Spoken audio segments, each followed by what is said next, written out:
नमस्कार। क्या कभी ये सोचा है कि मृत्यु के बाद आखिर होता क्या है? गरुड़ पुराण के हिसाब से आत्मा की यात्रा फौरन खत्म नहीं होती, बल्कि एक 13 दिन का बड़ा ही रहस्यमय सफर शुरू होता है, जो यहीं इसी पृथ्वी से जुड़ा रहता है।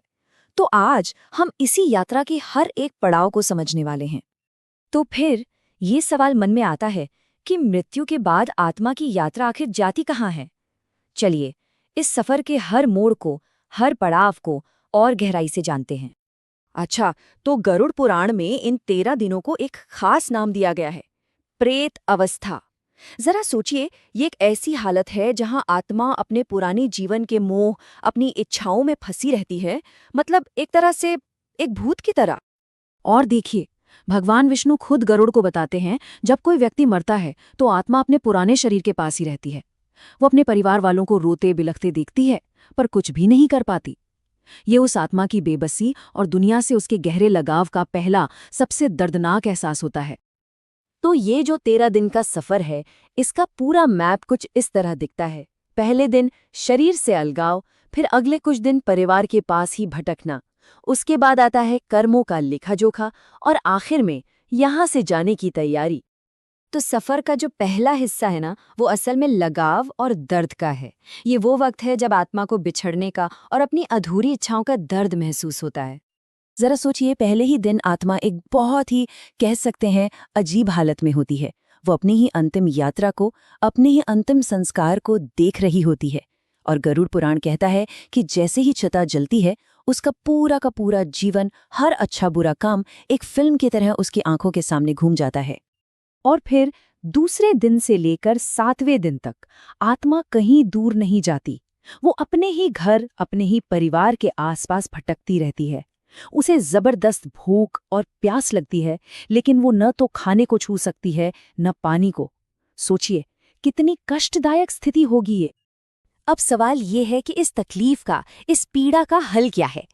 यहीं पर बात आती है पिंडदान के गहरे आध्यात्मिक रहस्य की, जो ये बताता है कि कैसे हम, यानी जीवित लोग, उस दिवंगत आत्मा को ऊर्जा दे सकते हैं। पिंडदान, जैसा कि हम जानते हैं, एक बहुत ही पवित्र अनुष्ठान है, जिसमें परिवार के लोग चावल के पिंड चढ़ाते हैं। ये असल में आत्मा को उसकी आगे की मुश्किल यात्रा के लिए एक सूक्ष्म, एक सटल नरिशमेंट देता है। लेकिन यहाँ एक बहुत गहरी बात समझने वाली है। ये सिर्फ कोई फिजिकल खाना नहीं है, ये है आत्मिक ऊर्जा, एक तरह की स्पिरिचुअल एनर्जी, जो आत्मा तक पहुंचकर उसके मुश्किल सफर को आसान बनाती है। और इसी बात को ये श्लोक कितनी खूबसूरती से समझाता है। श्रद्धया देयम, अश्रद्धया अदेयम। मतलब जो श्रद्धा और विश्वास के साथ दिया जाता है, वही अपनी मंजिल तक पहुंचता है, और जो बिना श्रद्धा के दिया जाए, वो तो समझो बेकार हो जाता है। तो पिंडदान के बाद अब सफर के अगले हिस्से में चलते हैं। 8वें से 10वें दिन का समय, ये है कर्मों के हिसाब किताब का, जब आत्मा को अपने पूरे जीवन के कर्मों का सामना करना पड़ता है। कहा जाता है कि 8वें दिन एक दिव्य दूत आता है और वो आत्मा के सामने उसके पूरे जीवन का कच्चा चिट्ठा खोलकर रख देता है। हर एक काम और उसका क्या नतीजा हुआ, सब कुछ। और ये देखिए कर्मों का असर कैसा होता है। ये स्लाइड इसे कितने अच्छे से दिखाती है। एक तरफ है पुण्य आत्मा, जिसके चारों तरफ रोशनी फैल रही है, और दूसरी तरफ पापी आत्मा, जो अंधेरे और डर में घिरी हुई है। और अब हम पहुंचते हैं इस सफर के आखिरी पड़ाव पर, फाइनल डिसीजन का समय।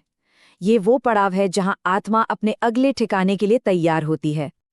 तो देखिए, इन आखिरी 3 दिनों में होता क्या है। 11वें दिन आते हैं यमदूत या देवदूत आत्मा को आगे ले जाने के लिए। फिर 12वें दिन कर्मों का फाइनल फैसला सुनाया जाता है कि अगला ठिकाना कहाँ होगा। और फिर 13वें दिन आगे की यात्रा के लिए एक नया सूक्ष्म शरीर दिया जाता है। ये जो नया शरीर है ना, इसे कहते हैं यात्रा देह।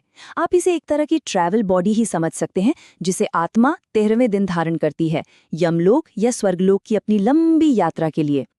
और एक बात जानना यहाँ बहुत बहुत जरूरी है। पृथ्वी पर परिवार क्या कर रहा है, उसका सीधा असर आत्मा की यात्रा पर पड़ता है। जैसा कि भगवान विष्णु कहते हैं, अगर परिवार में प्रेम और शांति है तो आत्मा को भी शांति मिलती है। लेकिन अगर घर में कलह है, बहुत ज्यादा शोक है, तो आत्मा को भी कष्ट पहुंचता है। तो ये सब हमें इस यात्रा के आखिरी और सबसे अहम पहलू पर ले आता है, श्रद्धा के साथ विदाई। चलिए समझते हैं कि इन आखिरी रस्मों का असली मतलब क्या है। 13वीं जो होती है वो सिर्फ एक रस्म नहीं है, असल में ये एक औपचारिक विदाई है, एक तरह का क्लोजर। ये इस बात का प्रतीक है कि आत्मा अब दुनिया के बंधनों से आज़ाद है और परिवार ने भी इस सच्चाई को अपना लिया है। इससे दोनों को शांति मिलती है। तो इस पूरी कहानी का, इस पूरी यात्रा का सार बस इतना ही है कि विदाई आंसुओं से नहीं बल्कि श्रद्धा, प्रार्थना और प्रेम से होनी चाहिए। क्योंकि आखिर में मृत्यु कोई अंत है ही नहीं, वो तो एक नई यात्रा की बस शुरुआत है। लेकिन अब असली सवाल तो ये उठता है कि पृथ्वी छोड़ने के बाद मृत्यु लोक की वो असल यात्रा होती कैसे है। खैर, इसका जवाब हम अपने अगले विश्लेषण में जानेंगे।